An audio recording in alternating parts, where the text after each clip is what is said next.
disappointing. And then after we obliterated them and destroyed their military, the whole thing, and it became a much safer zone, he said, we're going to send over 2 aircraft carriers. I said, I don't want them anymore. I don't want them after we win. I want them before we start. I don't need your aircraft carriers after we've already won. So, you know, those things are very disappointing. आबनाए Hormuz खुलवाने में मदद न देने पर Trump दुनिया से नाराज, किसी को ताना दिया, किसी को धमकी। ओवल ऑफिस में कहा कि हमने नेटो के दिफा पर अरबों डॉलर खर्च किए, हमारे दिफा के लिए वो मौजूद नहीं। बरतानवी वजीर आज़म ने उन्हें मायूस किया। जंग जीतने के बाद स्टारमर ने जंगी जहाज भेजने का ऐलान किया। बरतानवी वजीर आज़म को बताया कि जंग जीतने के बाद आपके तैयार बरदार जहाज़ों की ज़रूरत नहीं। चीन का दौरा करना चाहते हैं लेकिन अमेरिका में मौजूद रहना पड़ेगा। चीन का दौरा 1 महीने के लिए मुलतवी करने की दरख्वास्त की है। इससे पहले प्रेस कॉन्फ्रेंस में शिकवा किया कि 40 साल से आपकी हिफाजत कर रहे हैं और आप इस जंग में शामिल नहीं होना चाहते। कुछ ममालिक आबनाए हुर्मुज़ में मदद के लिए तैयार नहीं। हमने उन्हें खौफनाक बैरूनी खतरात से बचाया है और वो उतने पुरजोश नहीं। चीन, जापान, कोरिया और दीगर मुल्कों से फिर मदद मांग ली। कहा कि जिन मुल्कों का तेल हुर्मुज़ से जाता है वो आगे आएँ। ये भी कहा कि उनके ख्याल में ईरान के नए सुप्रीम लीडर भी जिंदा नहीं हैं। ईरान में मुज़ाकरात के काबिल कोई क़यादत मौजूद ही नहीं। क्या जंग इस हफ्ते ख़त्म हो जाएगी? इस सवाल पर ट्रंप ने कहा कि अभी कुछ नहीं बताया जा सकता, जंग जल्द ख़त्म हो जाएगी।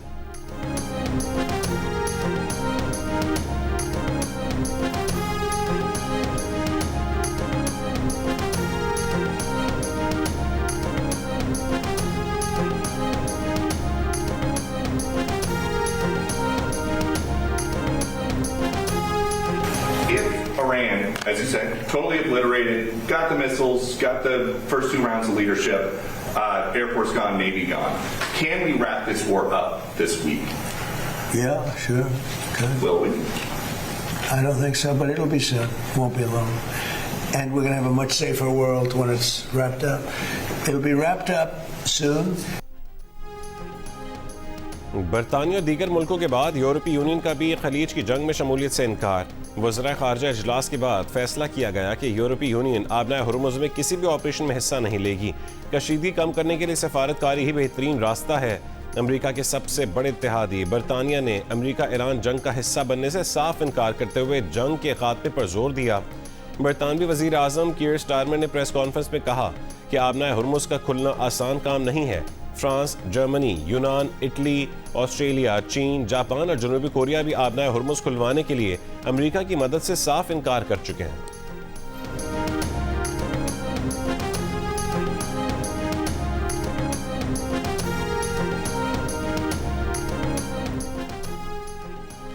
अमेरिका ने ईरान में ज़मीनी फ़ौज उतारी तो उसे एक और वियतनाम का सामना होगा। ईरानी नायब वज़ीर ख़ारजा सईद खतीबज़ादा ने खबरदार कर दिया।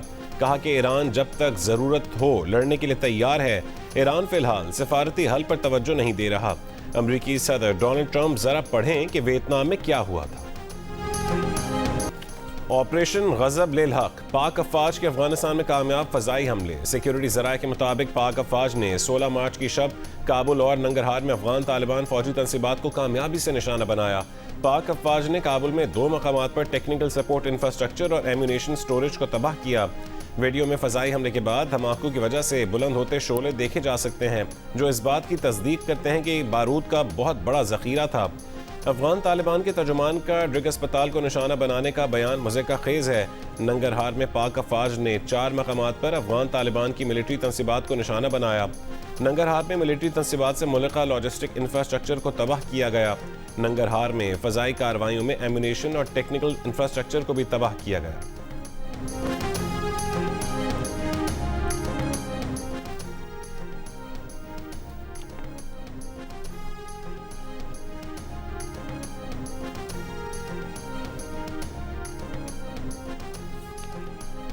वज़ारत इत्तलात ने कहा है कि पाकिस्तान ने नहायत दुरुस्तगी के साथ काबुल और नंगरहार में अफगान तालिबान की अस्करी तंसीबात को निशाना बनाया। तालिबान रजीम के नाम नहाद तर्जुमान का दावा हक़ाइक़ के बरक्स है। तालिबान रजीम के दावे का मकसद अवामी राय को गुमराह करना है। 16 मार्च की रात पाकिस्तान ने काबुल और नंगरहार में दहशतगर्दी के मुआवन ढांचे को निशाना बनाया।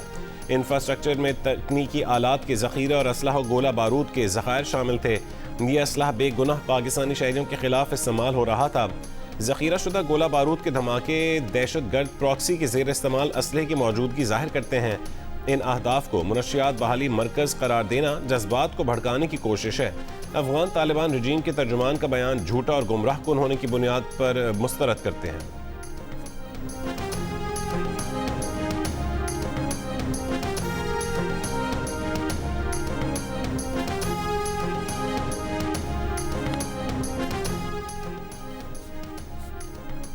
ईरान के जवाबी हमलों के दौरान खलीज में अमरीका की 17 तनसीबात को नुकसान पहुंचाया जा चुका। मुतादिद तनसीबात को एक से जायद बार निशाना बनाया गया। अमरीकी अखबार न्यूयॉर्क टाइम्स ने सैटेलाइट तस्वीर के जरिए तस्दीक कर दी। खित्ते में अमरीका की 22 फौजी तनसीबात में से 11 को ईरान निशाना बना चुका है। कुवैत में अमरीका के अली अल सालिम फौजी अड्डे को 1 मार्च को निशाना बनाया गया। उसी रोज़ सऊदी अरब में शहजादा सुल्तान एयरबेस और मुत्तहदा अरब अमारात में जबल अली पोर्ट निशाना बना। 1 मार्च को ही इराक में अरबिल एयरपोर्ट और बहरीन में अमरीकी बहरिया के 5वें बहरी बेड़े का हेड ऑफिस ईरानी हमले का निशाना बना। 2 मार्च को कुवैत के शुएबा पोर्ट पर हमला हुआ। 3 मार्च को मुत्तहदा अरब अमारात में अल जफर एयरबेस निशाने पर आया। 4 मार्च को उर्दन में मौफक सालती में अमरीकी रडार सिस्टम तबाह कर दिया गया। 4 मार्च को कुवैत में कैंप आरिफ जान और 5 मार्च को कुवैती में कैंप बोहरंग पर हमले हुए। 9 मार्च को ईरान ने कतर में अल उदैद के अमरीकी फौजी अड्डे को निशाना बनाया।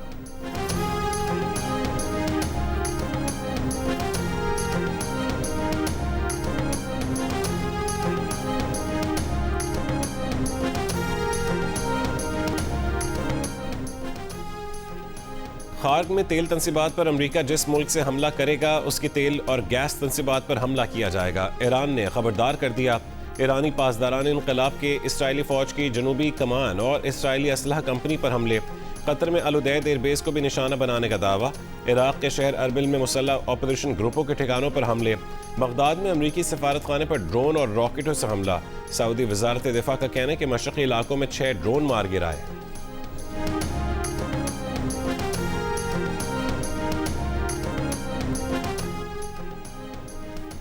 अमाराती एविएशन अथॉरिटी का कहने के आरसी हिफाजती इकदाम के तहत बंद किया गया एयर ट्रैफिक मामूल के मुताबिक बहाल कर दिया गया।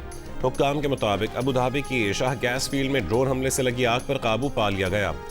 नुकसान के जायजे तक फील्ड की सरगर्मियां मुअत्तल रहेंगी। फुजैरा के करीब लंगरअंदाज बहरी जहाज पर हमले से मामूली नुकसान हुआ, कोई जख्मी नहीं हुआ।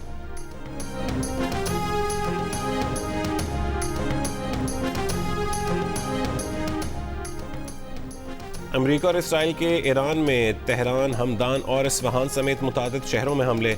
सूबे मरकजी पर हमले में 5 अफराद शहीद, 7 जख्मी। तेहरान में जोरदार धमाके। खुमैन में बॉय स्कूल निशाना बनाया गया। इसराइली आर्मी के शराज और तब्रेज़ पर भी बैक वक्त हमले। अमरीकी लड़ाका तैयारों ने चाबहार के करीब पहाड़ पर फौजी तनसीबात को निशाना बनाया। ईरान में शदीद बमबारी से 30 लाख अफराद बेघर हो चुके। लेबनान के मुख्तलिफ इलाकों पर फ़ज़ाई हमले। सरहदी इलाकों पर शदीद गोलाबारी। काना के इलाके में रिहायशी इमारत पर भी हमला किया गया।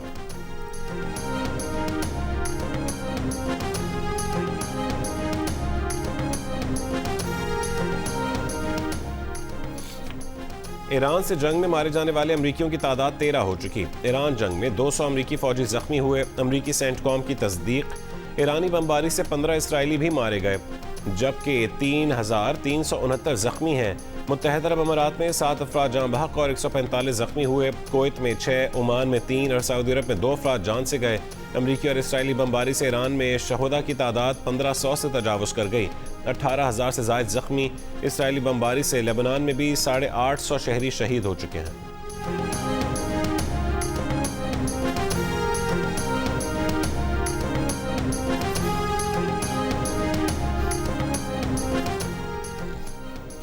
ईरानी हमले में इसराइल के मरकज में कई गाड़ियां तबाह हो गईं। इसराइली सरकारी मीडिया ने तबाहशुदा गाड़ियों की तस्वीर जारी कर दी।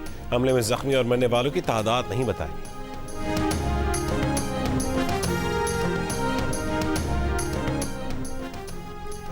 ईरान के वज़ीर ख़ारजा अब्बास अराग़ची ने मुश्किल वक्त में ईरान का साथ देने पर पाकिस्तान की हुकूमत और अवाम का खुसूसी शुक्रिया अदा किया। उन्होंने कहा है कि पाकिस्तान ने अमली तौर पर ईरानी हुकूमत और अवाम के साथ खड़े होने का मुज़ाहरा किया। सेहूनी जाहरियत के मुकाबले में पाकिस्तानी हुकूमत और अवाम की हिमायत पर ईरान तहे दिल से शुक्रगुजार है।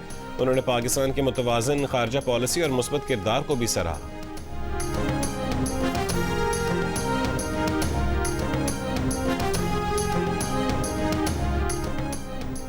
ईरान और अमरीका हालिया दिनों में बराह रास्त राबते में रहे हैं। अमरीकी मीडिया का दावा है कि इराक़ची और विटकॉफ के दरमियान बराह रास्त राबते का चैनल दोबारा फाल किया गया। जंग शुरू होने के बाद फरीक़ैन के दरमियान ये पहला बराह रास्त राबता है। ईरानी वज़ीर ख़ारजा ने रिपोर्ट की तरदीद कर दी, कहा कि विटकॉफ से आखिरी राबता जंग शुरू होने से पहले हुआ था।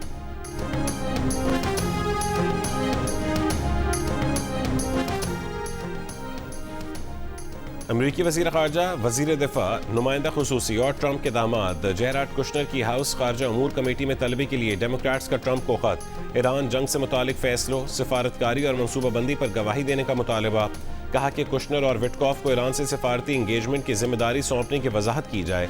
कुशनर और विटकॉफ सिफारती या कौमी सलामती के पस मंज़र की बजाय रियल इस्टेट इंडस्ट्री से ताल्लुक़ रखते हैं। ये मुज़ाकरात कैसे हुए, किस सिफारती हिकमत अमली ने इनकी रहनुमाई की, फौजी ताकत के इस्तेमाल से पहले क्या मनसूबाबंदी की गई। बार बार दरखास्तों के बावजूद इंतजामिया विटकॉफ और जेराड कुशनर को कांग्रेस के सामने पेश करने से इनकारी है।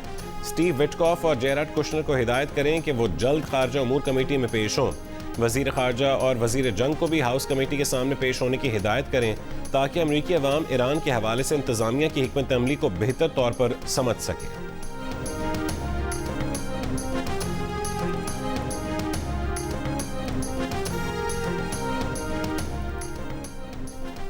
कनाडा, फ्रांस, जर्मनी, बरतानिया ने लेबनान में बड़े इस्राएली ज़मीनी हमले के खिलाफ खबरदार कर दिया। मुश्तरका बयान में कहा है कि लेबनान में अहम इस्राएली ज़मीनी कार्रवाई को रोकना चाहिए, क्योंकि उसके तबाहकुन इंसानी नताइज बरामद हो सकते हैं।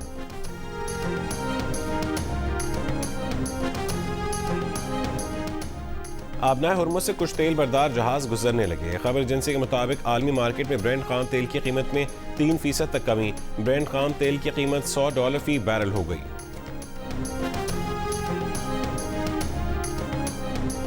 जंग से मशरक़ वस्ता फ्लाइट ऑपरेशन मुतासिर, आज भी पाकिस्तान की 56 परवाज़ें मनसूख।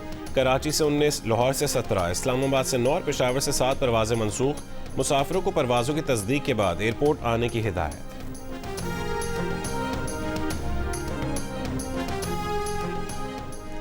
इस्राएली वज़ीर आज़म बिन्यामिन नेतन्याहू ने अपनी तीसरी मुबैना वीडियो जारी कर दी। नई वीडियो किसी तफरीही मकाम की है। नेतन्याहू ने इतवार को अपनी कॉफ़ी पीते हुए वीडियो जारी की थी। वीडियोस का इजरा सोशल मीडिया पर फैली उन खबरों के जवाब में है कि नेतन्याहू शायद ईरानी हमले का निशाना बन चुके हैं। नेतन्याहू की दोनों वीडियोस को नाक़दीन ने AI की मदद से बनी वीडियोस कहा है।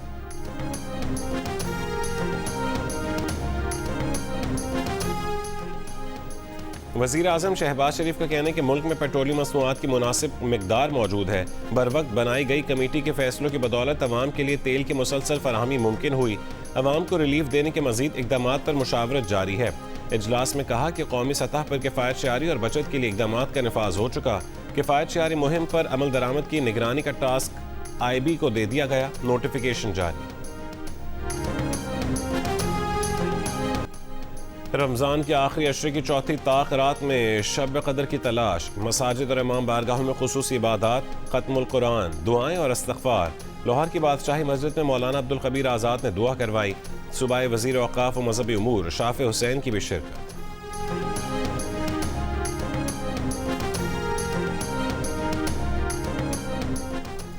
आज से 25 मार्च तक मुल्क में गरज चमक और तेज़ हवा के साथ बारिशों का इम्कान। NDMA ने अलर्ट जारी कर दिया। कहा कि इस्लामाबाद, पंजाब, KP, गिलगित बल्तिस्तान और आज़ाद कश्मीर के मुख्तलिफ इलाकों में बारिश का इम्कान है। बलूचिस्तान के मुख्तलिफ इलाकों में आज से 23 मार्च तक आंधी, तेज़ हवाएं और बारिश मुतवक्के हैं। कराची, हैदराबाद, सक्खर, लाड़काना, जैकबाबाद और दादू में भी कहीं कहीं बारिश हो सकती है। सूबाई और ज़िली इदारे अलर्ट रहें।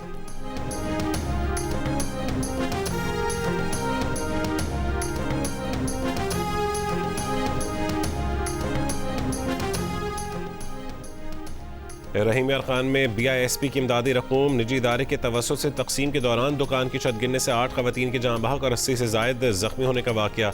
इमदादी इदारे की मुद्दत में थाना एयरपोर्ट में मुकदमा दर्ज। निजी इदारे के रिटेलर डिवाइस एजेंट समेत 5 अफराद नामजद। मुल्ज़िमान की गिरफ्तारी के लिए छापे। लोगों ने शिकायत की कि 2000 रुपये की कटौती के लिए एजेंट खवातीन को छत पर ले गया था। बालाई मंजिल पर खवातीन की बड़ी तादाद जमा होने से छत गिर गई। वाक़े पर सदर जरदारी का इजहार अफसोस। हुक्काम को वाक़े की रिपोर्ट पेश करने की हिदायत।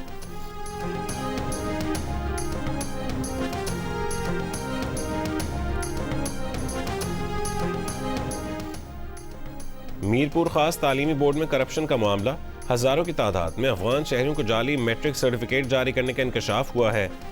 ASP कुर्रतुलैन का कहना है कि अफगान शहरियों ने जाली सर्टिफिकेट की बुनियाद पर डोमिसाइल और शनाख्ती कार्ड्स बनवाए। गिरफ्तार मुलजिम ने भी एतराफ़ कर लिया। बताया कि नंबर बढ़ाने के लिए 50,000 से 1 लाख, फेल को पास करने के 50,000, जबकि जाली मैट्रिक सर्टिफिकेट के लिए 5 लाख के लिए जाते थे।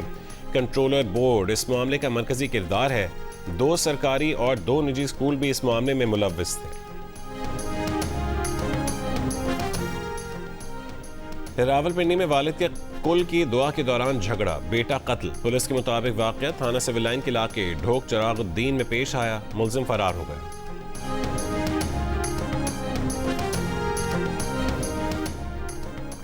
मीरपुर खास के इलाके कोट गुलाम मोहम्मद के इलाके से 11 साल की लड़की के अगवा का मुकदमा दर्ज।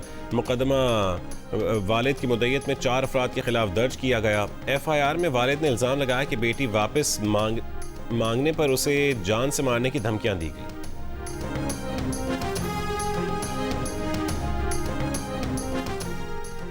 एमनेस्टी इंटरनेशनल ने कहा है कि अमेरिका ने ईरान के स्कूल पर हमला करके आलमी कानून की खिलाफ वर्जी की। दिलखराश बात है कि बच्चों से भरे क्लासरूम्स कत्लगाह बन गए। अगर स्कूल की मालूमात नहीं थी तो ये बड़ी इंटेलिजेंस नाकामी है। स्कूल हमले में मुलव्वस अफराद को इंसाफ के कटहरे में लाया जाए।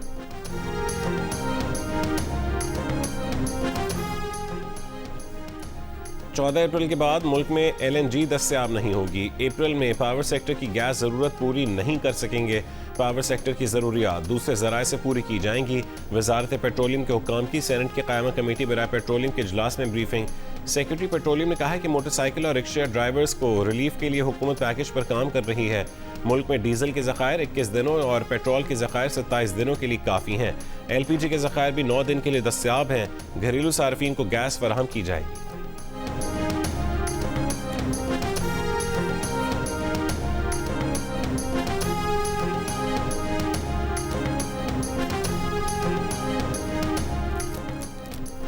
ईंधन की दस्तयाबी के हवाले से मुल्क की पोजीशन तसल्ली बख्श है। मार्च की ज़रूरत मुकम्मल तौर पर महफूज कर ली गई है।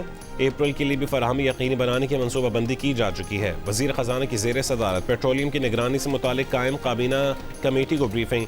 इजलास को बताया गया कि आलमी मंडी से सप्लाई के मज़ीद ज़राए तलाश किए जा रहे हैं।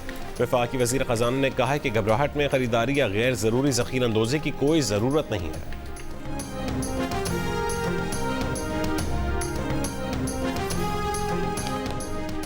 कराची में आज से गुलशन मेमार से टावर तक EV बसें चलाई जाएंगी। सिंध के सीनियर वजीर शर्जील मेमन का ऐलान। कहा कि नए रूट से गुलशन मेमार, सुरजानी और अतराफ के रिहायशियों को शहर के मरकज़ तक आसान रसाई होगी। मुस्तकबिल में EV बस सर्विस के मज़ीद रूट्स भी मुतारिफ करवाएंगे।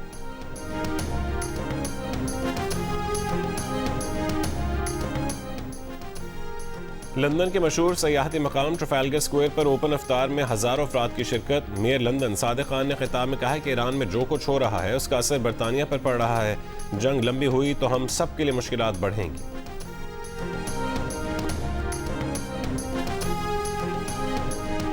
आपको पता है आजकल कितनी ट्रेंडिंग है। घर में बहन भी और भी जितने कलीग वगैरह दोस्त वगैरह हैं सब डिमांड करें कि हमें भी लेके दें, ये करें। ऑब्वियसली ईद है तो उनको गिफ्ट करनी है, ईदी वगैरह भी देनी है।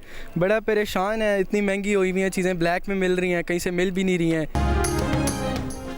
और फर्शी शलवार का फैशन हुआ पुराना। इस मीठी ईद पर कश्मीरी चूड़ियों की डिमांड। इस्लामाबाद के पौश इलाकों में कश्मीरी चूड़ियों की कीमत 2000 रुपये तक जा पहुंची।